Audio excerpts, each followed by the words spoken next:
नमस्कार। आज हम सीधे मुद्दे पर आते हैं। सोचिए, एक सम्राट, एक शासक जो पत्थर और ईंटों से सिर्फ इमारतें नहीं बना रहा था, बल्कि अपने विचारों को, अपनी पहचान को पूरे साम्राज्य में फैलाना चाह रहा था। हम बात कर रहे हैं सम्राट अशोक की और मध्य प्रदेश की धरती पर उनके, या कह लीजिए उनके काल के स्थापत्य की।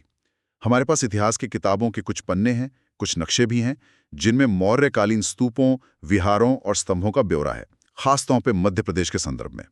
तो आज हमारा काम है इन स्रोतों को जरा खंगालना और समझना कि ये मौर्यकालीन संरचनाएं मध्य प्रदेश में क्या कहानी कहती हैं। मतलब ये क्या थी, कहाँ थी, क्यों बनाई गई और इनका असल मतलब क्या था। तो चलिए इस जानकारी की गहराइयों में उतरते हैं। शुरुआत करते हैं स्तूपों से। ये शब्द हम अक्सर सुनते हैं, पर इन स्रोतों के हिसाब से ये असल में हैं क्या? हाँ, देखिए, स्रोत बताते हैं कि स्तूप मूल रूप से मिट्टी या ईंटों से बने अर्धगोलाकार संरचनाएं थीं। इनका सबसे पवित्र उद्देश्य था भगवान बुद्ध या फिर दूसरे जो पूज्य बौद्ध भिक्षु थे, उनके शारीरिक अवशेषों को, जैसे अस्थियां या राख या उनसे जुड़ी चीजों को सुरक्षित रखना। और बौद्ध परंपरा में तो ये माना जाता है कि स्तूप बनवाना या उनकी पूजा करना बहुत पुण्य का काम है। और हमारे स्रोतों में एक बड़ी दिलचस्प संख्या का जिक्र है, 84,000 स्तूप। अशोक ने इतने स्तूप बनवाए थे। क्या ये सचमुच मुमकिन था? देखिए, 84,000 की जो संख्या है वो शायद बिल्कुल अक्षरशः सही ना हो सकता है ये एक प्रतीकात्मक आंकड़ा हो जो मतलब बहुत बड़ी संख्या को दर्शाता है। लेकिन इसका असली महत्व संख्या में उतना नहीं है जितना इसके पीछे छिपे इरादे में है। ये दिखाता है कि अशोक बौद्ध धर्म के प्रति कितने कितने समर्पित थे और उसे कितनी दूर दूर तक फैलाना चाहते थे। आप इसे एक तरह का प्राचीन वैचारिक अभियान समझ सकते हैं जिसे वास्तुकला के जरिए जमीन पर उतारा गया। और जरा सोचिए, इतने बड़े पैमाने पर निर्माण, इसके लिए किस तरह की व्यवस्था चाहिए होगी? बिल्कुल, ये उस समय की संगठनात्मक क्षमता का कमाल है। सही में आपको हजारों कारीगर चाहिए, मजदूर चाहिए, सामग्री जैसे पत्थर और ईंटें, और इन सब को एक जगह से दूसरी जगह ले जाने का इंतजाम। ये सब बिना एक मजबूत केंद्रीय शासन और भरपूर संसाधनों के तो मुमकिन ही नहीं था। तो ये स्तूप सिर्फ धर्म का प्रतीक नहीं थे, बल्कि मौर्य साम्राज्य की प्रशासनिक और आर्थिक शक्ति का भी एक तरह से प्रदर्शन थे। अच्छा, अब जरा नक्शे पर आते हैं जो हमारे पास है। मध्य प्रदेश में मौर्यकालीन स्तूपों के निशान कहाँ-कहाँ मिलते हैं? हाँ, नक्शा कई महत्वपूर्ण जगहों को दिखाता है। सबसे प्रसिद्ध तो जाहिर है सांची है, जिसका मूल महास्तूप जो ईंटों से बना था वो अशोक के समय का माना जाता है। हालांकि उसके चारों ओर जो पत्थर की वेदिका और वो भव्य तोरण द्वार हैं वो बाद में जोड़े गए हैं। फिर सतना जिले में भरूत का स्तूप है। उसके अवशेष तो अब ज्यादातर संग्रहालयों में है, लेकिन वो भी मौर्यकालीन जड़ें रखता है। और उज्जैन का भी जिक्र है उसमें? हाँ हाँ, उज्जैन, जो प्राचीन काल में अवंती कहलाता था और मौर्यों का एक बहुत महत्वपूर्ण केंद्र था। वहाँ वैश्य टेकरी नाम की जगह पर एक बड़े बौद्ध स्तूप के खंडहर मिले हैं। खरगोन जिले में नर्मदा नदी के पास कसरावद और महेश्वर नवदा टोली जैसे स्थल भी महत्वपूर्ण है। ये दिखाते हैं कि इस क्षेत्र में बौद्ध धर्म कितना पुराना है। और सीहोर जिले का पानगुड़ारिया एक और अहम स्थल है। रीवा के पास द्योर कोठार में भी स्तूपों के अवशेष मिले हैं। अच्छा, यानी ये स्तूप सिर्फ कुछ गिनी चुनी जगहों पर नहीं थे, बल्कि मध्य प्रदेश के काफी बड़े इलाके में फैले हुए थे। तो इसका क्या मतलब निकाला जाए? इसका सीधा मतलब है कि मौर्य साम्राज्य का प्रभाव और बौद्ध धर्म की जड़ें वो मध्य प्रदेश में काफी गहरी और फैली हुई थीं। और ये स्तूप कोई अलग-थलग धार्मिक इमारतें नहीं थे। ये अक्सर व्यापार मार्गों पर या महत्वपूर्ण बस्तियों के पास होते थे। तो ये सामाजिक और सांस्कृतिक जीवन के केंद्र भी बन गए होंगे, है ना? लोग यहाँ पूजा अर्चना के लिए आते होंगे, धर्मोपदेश सुनते होंगे, और मुमकिन है कि ये विचारों और चीजों के लेन देन की जगह भी रहे हों। उस समय के समाज के ये जरूरी मिलन बिंदु थे एक तरह से। ठीक है। स्तूपों के बाद हमारे स्रोतों में विहारों का भी जिक्र आता है। ये क्या थे और क्यों महत्वपूर्ण थे? विहार, अगर सीधे शब्दों में कहें तो बौद्ध भिक्षुओं और भिक्षुणियों के रहने की जगह थे, उनके मठ या आवास कह लीजिए। स्तूप जहां पूजा और अवशेषों के लिए थे, वहीं विहार भिक्षुओं के रोजमर्रा के जीवन, उनके अध्ययन, ध्यान और जो उनकी सामुदायिक गतिविधियां होती थी उनके लिए थे। इन्हें अक्सर चैत्यों के पास बनाया जाता था। चैत्य, ये क्या होता है, जरा बताएंगे? हाँ, चैत्य असल में पूजा या प्रार्थना करने के हॉल होते थे। अक्सर लंबे हॉलनुमा, जिनके एक सिरे पर स्तूप का ही एक छोटा रूप बना होता था। भिक्षु और आम उपासक यहाँ इकट्ठा होकर प्रार्थना और धार्मिक अनुष्ठान करते थे। तो विहार यानी रहने की जगह और चैत्य यानी पूजा की जगह, ये दोनों मिलकर एक बौद्ध मठ या परिसर का जरूरी हिस्सा बनते थे। और मध्य प्रदेश में मौर्यकालीन विहारों के क्या उदाहरण मिलते हैं हमें? सांची में ही स्तूप संख्या 2 के पास मौर्यकालीन विहारों की नींव और कुछ अवशेष मिले हैं। एक दिलचस्प बात यह भी है कि विदिशा, जो सांची के पास ही है, वहां की राजकुमारी और अशोक की रानी महादेवी, उनके बारे में कहा जाता है कि उन्होंने भी वहां एक विहार बनवाया था। उज्जैन में वैश्य टेकरी, जहां वो बड़ा स्तूप मिला है, वहां भी ऐसे विहारों के अवशेष मिले हैं जो मौर्य काल के हो सकते हैं। और पानगुड़िया का जिक्र फिर से आ रहा है, कुछ खास वजह से? बिल्कुल, पानगुड़ाड़िया जो सीहोर में है, वो बहुत रोचक है। यहाँ क्या है कि प्राकृतिक चट्टानों को काटकर 2 शैलाश्रय बनाए गए हैं, मतलब रॉक कट शेल्टर्स। अच्छा। ये ईंट या पत्थर से बने विहारों से अलग हैं। और सबसे खास बात, इनमें से एक शैलाश्रय में सम्राट अशोक का एक छोटा शिलालेख मिला है। अच्छा, सम्राट का खुद का? हाँ, इस शिलालेख में अशोक अपने एक दौरे का जिक्र करते हैं और इस जगह को उपनीत विहार या उपनीत विहार कहकर बुलाते हैं। इसका मतलब हो सकता है पहुंचने योग्य विहार, या शायद वो जगह जहां वे पहुंचे थे। सम्राट का खुद किसी विहार का दौरा करना और उसका शिलालेख में जिक्र करना, ये तो वाकई बड़ी बात है। ये बहुत महत्वपूर्ण है। ये सीधे तौर पर दिखाता है कि राजा यानी अशोक इन बौद्ध समुदायों और उनके विहारों को कितना महत्व देते थे। उनको राजकीय संरक्षण मिला हुआ था। ये सिर्फ दान देना नहीं है, बल्कि व्यक्तिगत रुचि लेना भी दिखाता है। और साथ ही पानगुड़ारिया का उदाहरण ये भी दिखाता है कि मौर्य काल में वास्तुकला सिर्फ चिनाई वाली इमारतों तक ही सीमित नहीं थी। वे प्राकृतिक चट्टानों को तराश कर भी उपयोगी और स्थायी संरचनाएं बना रहे थे, जिसके लिए एक अलग ही तरह का हुनर चाहिए था। ठीक है, तो स्तूप हो गए, विहार हो गए, अब आते हैं मौर्यकालीन वास्तुकला की एक और बड़ी पहचान पर, स्तंभ। हमारे स्रोतों में सांची के स्तंभ का खास जिक्र है। हाँ, सांची का अशोक स्तंभ बहुत प्रसिद्ध है, हालांकि अब वो थोड़ा खंडित अवस्था में है।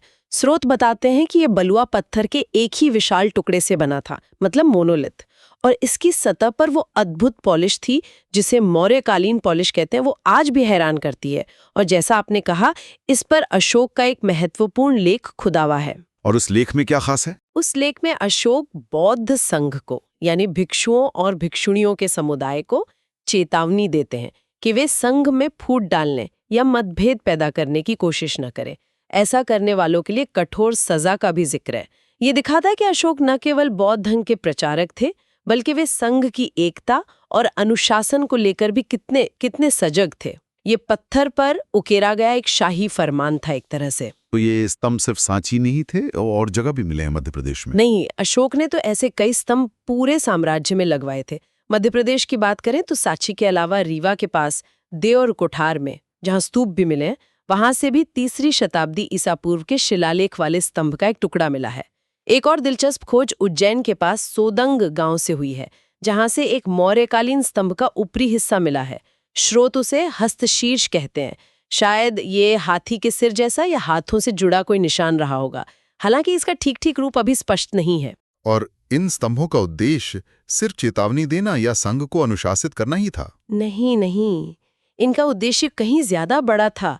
ये स्तंभ सिर्फ वास्तुकला के नमूने नहीं थे, ये अशोक के शासन और उनकी जो विचारधारा थी उसके प्रतीक थे। ये राजकीय घोषणाओं और संदेशों को, खासकर उनके धम्म यानी नैतिक और सदाचारी जीवन के जो सिद्धांत थे, उनको साम्राज्य के कोने-कोने तक, आम जनता तक पहुंचाने का जरिया थे। जरा सोचिए, चिकने चमकीले ऊंचे स्तंभ जिन पर राजा का संदेश खुदा हो, और ऊपर शेर या बैल जैसा कोई शक्तिशाली पशु बना हो। ये मौर्य सत्ता और व्यवस्था का एक बड़ा प्रभावशाली विज्ञापन थे उस जमाने के लिए। यहाँ एक सवाल उठता है, इन स्तंभों पर या चट्टानों पर, जैसे हमारे स्रोत रूपनाथ और गुर्जरा शिलालेखों का भी जिक्र करते हैं, तो ये जो संदेश लिखे थे वे किस भाषा और लिपि में थे, और क्या आम लोग उन्हें पढ़ पाते थे? हाँ, ये बहुत अच्छा सवाल है। देखिए, स्रोत सीधे तौर पर भाषा लिपि नहीं बताते, लेकिन इतिहास से हमें पता है कि अशोक के ज्यादातर लेख प्राकृत भाषा में है। प्राकृत उस समय आम लोगों की बोलचाल की भाषा के ज्यादा करीब थी, संस्कृत की तरह नहीं, जो ज्यादातर विद्वानों और पुरोहितों की भाषा मानी जाती थी। और लिपि थी ब्राह्मी, जो भारत की ज्यादातर आज की लिपियों की माँ है, कह सकते हैं। अब रही बात पढ़ने की, तो उस समय साक्षरता कितनी थी ये कहना तो मुश्किल है। ज्यादा संभावना यही है कि राजकीय अधिकारी या कोई खास व्यक्ति इन संदेशों को लोगों को पढ़कर सुनाते होंगे, ताकि राजा का संदेश ज्यादा से ज्यादा लोगों तक पहुंच सके। ये स्तंभ एक तरह के सार्वजनिक नोटिस बोर्ड जैसे थे, जहां से राज के आदेश और नैतिक उपदेश फैलाए जाते थे। तो हमने स्तूप देखे जो धर्म और समुदाय के केंद्र थे, विहार देखे जो भिक्षुओं के निवास और संगठन के प्रतीक थे, और स्तंभ देखे जो राजकीय सत्ता और राजा के संदेश के वाहक थे। इन सबको मिलाकर मध्य प्रदेश में मौर्य काल की कैसी तस्वीर उभरती है? जब हम इन सभी संरचनाओं को एक साथ रखकर देखते हैं ना, तो ये सिर्फ अलग अलग इमारतें नहीं रह जाती, ये मिलकर एक बड़ी कहानी कहती हैं। पहली बात तो ये कि ये बौद्ध धर्म के जबरदस्त फैलाव को दिखाती हैं, खासकर अशोक के शासनकाल में जो राजकीय प्रोत्साहन मिला उसके कारण। मध्य प्रदेश इस फैलाव का एक महत्वपूर्ण क्षेत्र था। दूसरी बात ये कि ये मौर्य साम्राज्य की ताकत और पहुंच का सबूत है। इतने बड़े इलाके में एक जैसी शैली और तकनीक से निर्माण करना, जैसे वो एकाश्म स्तंभ, वो खास पॉलिश, ये सब एक सुसंगठित और शक्तिशाली प्रशासन के बिना मुमकिन नहीं था। और क्या ये सिर्फ धर्म और राजनीति की ही कहानी कहती हैं या कुछ और भी? नहीं, उससे आगे भी है। ये उस दौर की कलात्मक उत्कृष्टता और जो तकनीकी कौशल था उसका भी प्रमाण है। वो पॉलिशदार स्तंभ, स्तूपों का सटीक ज्यामितीय डिजाइन, भले सांची के तोरण बाद के हैं, पर मूल स्तूप की नींव तो मौर्यकालीन है। ये सब उस समय के कारीगरों की महारत दिखाते हैं। और सबसे महत्वपूर्ण बात, ये उस समाज और अर्थव्यवस्था की तरफ भी इशारा करती हैं जिसने इन विशाल परियोजनाओं को संभव बनाया। अर्थव्यवस्था की तरफ? वो कैसे, जरा समझाएंगी? देखिए, हमारे स्रोतों में कुछ और चीजों का भी जिक्र है, जैसे वो उन्नत किस्म के मिट्टी के बर्तन जिन्हें उत्तरी कृष्ण मार्जित मृद भांड या अंग्रेजी में northern black polished where NBPW कहा जाता है। ये बर्तन मौर्य काल की पहचान है। इनकी वो चिकनी चमकदार सतह उच्च तकनीकी कौशल और एक परिष्कृत शहरी संस्कृति का संकेत देती है।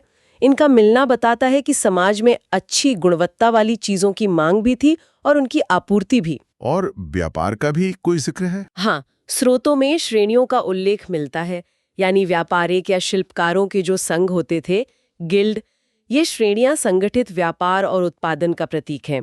साथ ही आहत सिक्कों का जिक्र है, जो भारत की शुरुआती मुद्राओं में से हैं। तो सिक्कों का चलन, व्यापार संघों का होना और NBPW जैसे बढ़िया क्वालिटी वाले उत्पाद, ये सब मिलकर एक ऐसी विकसित अर्थव्यवस्था की तस्वीर बनाते हैं जहां पैसा और संसाधन दोनों मौजूद थे। और इसी आर्थिक नींव पर राज्य इतने बड़े पैमाने पर निर्माण कार्य करवा सकता था, चाहे वो धार्मिक हो या राजकीय। तो ये स्तूप, विहार और स्तंभ सिर्फ धर्म या राजा की इच्छा के परिणाम नहीं थे, बल्कि एक सक्षम अर्थव्यवस्था और संगठित समाज के भी उत्पाद थे। तो आज हमने मध्य प्रदेश में मौर्यकालीन वास्तुकला की परतों को एक तरह से खोला।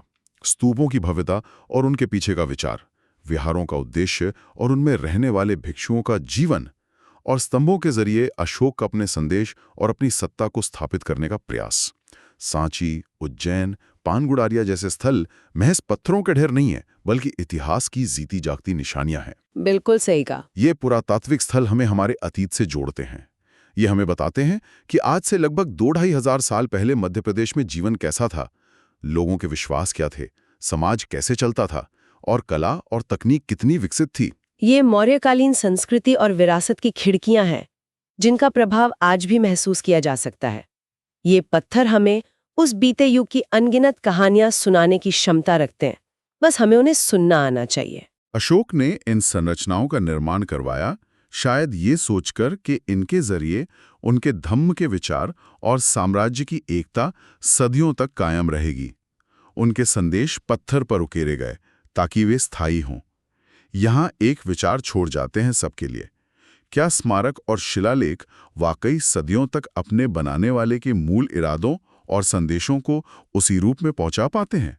जब आज हम इन खंडरों या स्तंभों को देखते हैं, तो क्या हम वही समझते या महसूस करते हैं जो शायद अशोक ने चाहा होगा?